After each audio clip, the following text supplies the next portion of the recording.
President Museveni akakasizza nti gavumenti yakuteekawo omutemwa gw'ensimbi ogw'enjawulo ez'okuyamba abakaramoja basobole okwejja mu bwavu, ng'okwogera bino abadde aggalawo omusomo gw'abakulembeze okuva mu karamoja ogumaze wiiki 2 nga guyindira mu ttendekero ly'ebyobufuzi erya Oliver Regnan Tambo School of Leadership and Pan-African Center of Excellence erisangibwa Kaweweta mu disitulikiti y'e Nakaseke. Pulezidenti alagidde abakulembeze bano okuddayo beevumba akafubo balabe butya bwe banaatambuzaamu enteekateeka y'okubbulula karamoja mu bwavu ng'ategeeza nti naye tayagala kulaba abakaramoja nga beekuyengera mu bwavu n'enjala ebyabazimbako akayumba. You do before you disperse, sit down with my team here, with the division commander, and agree on what do I, because I want to see something I can quickly give.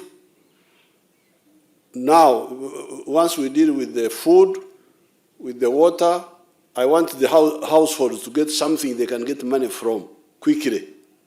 Agamba nti bakutwala tractor mu karamoja ezinaayamba abalimi mu kulima ng'ayogedde ne ku bbula ly'amazzi ng'agamba nti bakusima ddamu mu bifo eby'enjawulo omunaakuŋŋaaniranga amazzi ng'ekyo oluggwa ate be bakane n'eddimu ery'okujja obwavu mu maka.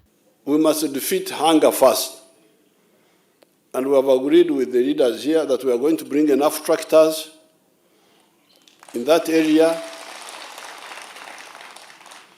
and make sure that we grow enough food collectively, but also help people to do it individually so that we have food. Abakutidde okuba n'omwoyo gwa ggwanga nga kino kyakubateerawo omwaganya mwe banaayita okwekulaakulanya n'abasaba n'okwesambira ddala ebyobufuzi ebyawula mu mawanga n'enzikiriza. Ye minisita w'ebyokwerinda n'abaazirwanako Honorable Vincent Bamulanga Kisempija ategeeza nti omusomo guno gumaze wiiki 3 nga guyinda nga gugendereddwamu okulambika abakulembeze mu Karamoja ku ngeri y'okwenyigira mu nkulaakulana y'ebitundu byabwe. General Wilson Basumbadi agamba nti omusomo guno gwasabibwa omuduumizi w'ekibinja kya UPDF ekyokusatu nga ye Major General Don William ng'emu ku nteekateeka y'okutebenkeza ebitundu by'e Karamoja ng'ategeeza nti embeera eri mu Karamoja teyawukana n'eyo eri mu mawanga ga ssemazinga amalala era nga yaleetebwa abaali abafuzi b'amatwale. Excellency, as you are aware, some of the leaders in this country earlier on mentioned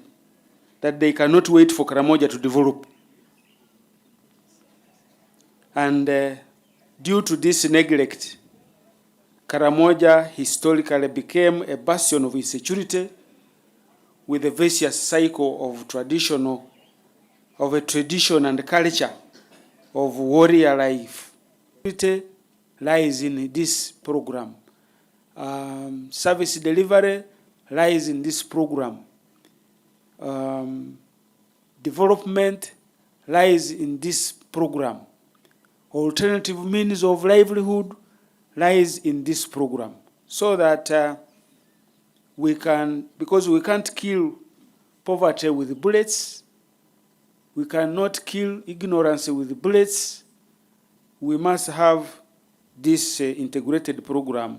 Ye akulira ebyobufuzi mu ggye lya UPDF Major General Henry Masiko agamba nti omulimu gwabwe kukyusa ndowooza z'Abannayuganda okuyita mu ekyo kye batuuma usalama kwa wote ng'okubangula abakulembeze mu Karamoja lutalo lunene ku kutumbula embeera zaabwe. Kano Justus Rukundo nga yakulira ettendekero lya Oliver Regnand agamba nti omusomo guno gwetabiddwamu abakulembeze 239 nga ku bano 48 bakyala nga bavudde ku mitendera egy'enjawulo egya disitulikiti. Comprised of 239 course participants, 48 of whom are females, 181 males. These are mainly political leaders from all the districts of Karamoja, including the youth. They are selected from the district local council, youth leaders, sub-county local council leaders, as well as district councillors.